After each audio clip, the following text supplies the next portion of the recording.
We're going to go a little bit early and bring in our 360 View panel because this is such an important issue that people are discussing. And I'm bringing in the best because former Georgia Representative LaDawn Jones has been with us from the beginning of examining this, and Ted Harvey from the Committee to Defend the President. Ted, I'm going to have to start with you because I know today was a big day for you as well as for the committee, as you have to defend the president. In this case, is this a day of celebration for you, or there's still a lot of questions that left unanswered that are making you kind of wish for more of an investigation?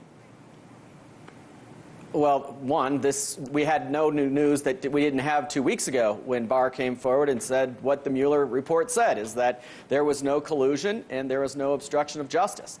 I think that this was just a movie review 2 weeks after the movie had already been released and everybody had already known what was in it. So I'm not surprised by what happened today. I'm not surprised by Barr's press conference. I am shocked that the media is brushing aside the collusion story that they've been running on for the last 2.5 years, that the members of Congress like Adam Schiff, who has been saying for 2.5 years, we have evidence of collusion, and now where is that evidence? Put up or shut up. That's my conclusion for the day. Well, there is a lot of criticism, LaDawn, that there is so much redacted from this. Do you think there should have been an completely unredacted report? Do you think that would have actually helped to dispel some of the questions that this report being released has done? You know, of course, in something where your president, the president of the United States, is accused of such strong ethical violations, you want all the information. But I come from a criminal justice background, and I understand that there are some important things that have to be redacted. But I do want to address one thing.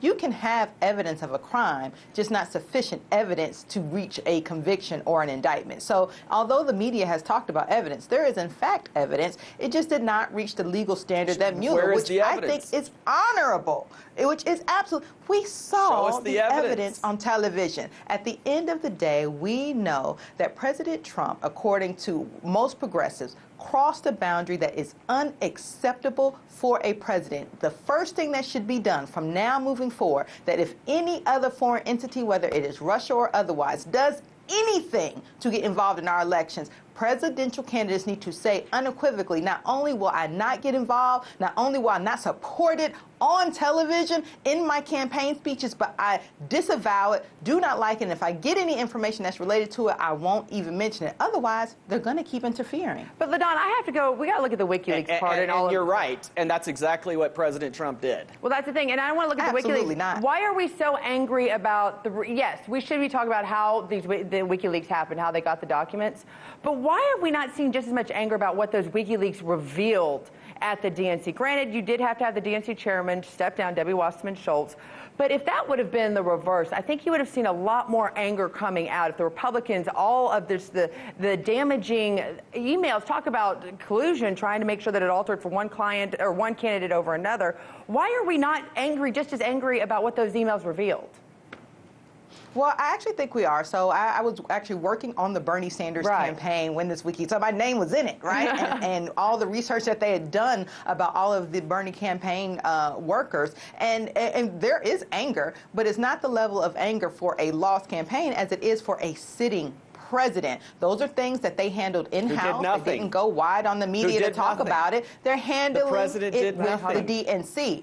And at the end of the day, they did not win. Into the DNC. Well, that's the thing about, hold on, but that's the president did not hack into the DNC. But he made that comment. They keep going back to the comment. Hacked into the DNC. Well, but hold on. That's according to CrowdStrike, which is a Hillary Clinton campaign. You know these points, Ted. That's according to, we don't actually have evidence of what government. We haven't been able to examine it. For some reason, the FBI was not be able to examine the hardware. But I have to ask you, Ted, moving forward, since they're looking at one comment that President Trump made at a rally, is this going to open up kind of the scrutiny now of every comment that every president makes on a campaign stop, on a campaign rally, Republican and Democrat? And is that not going to be, because I kind of remember President Obama, I hate to bring it up, saying to Vladimir Putin, just wait till I get reelected and then I'll be, I mean, are we going to start being so critical of everything they make during these campaign public statements? What is the comment? What is the comment that the president said?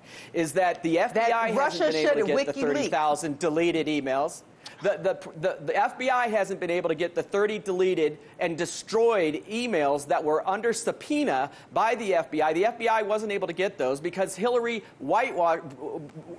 bleach washed them. She crushed the cell phones. She hid them. And later on, we found them on Anthony Weiner's laptop.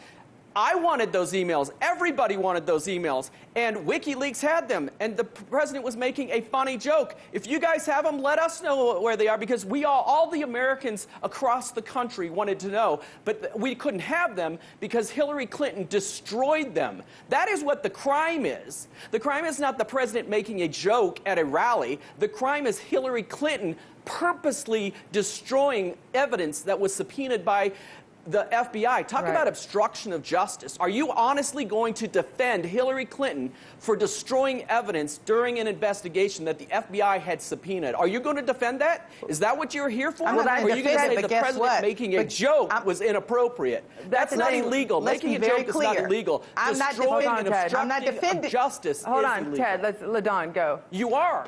Let's be very clear. I have not brought up Hillary Clinton. Right. What I am saying is that the sitting president of the United States has a higher level of scrutiny. So to answer your question, Scottie, yes, we should, right now and forevermore, every presidential candidate hold them to a higher standard. They should watch what they say. They should not be palling around. Isn't that what they said about Obama? Palling around with our enemies, whether it's in jest or serious, because we see what happens when they do that. We have opened the door to allow people to come in, and if we believe that they're not going to get involved in the 2020 election, now it is because Trump opened the door. And that's the thing. Nancy Pelosi did say that at this point it's not even worth doing impeachment hearings. The people will be able to decide in 2020. Because so maybe we can move on and actually accomplish some things for the American people, just like the two of you accomplish every day for those around you. Thrown out there. Sorry. LaDawn, Ted, thank you so much for joining us. Thank you, Scottie.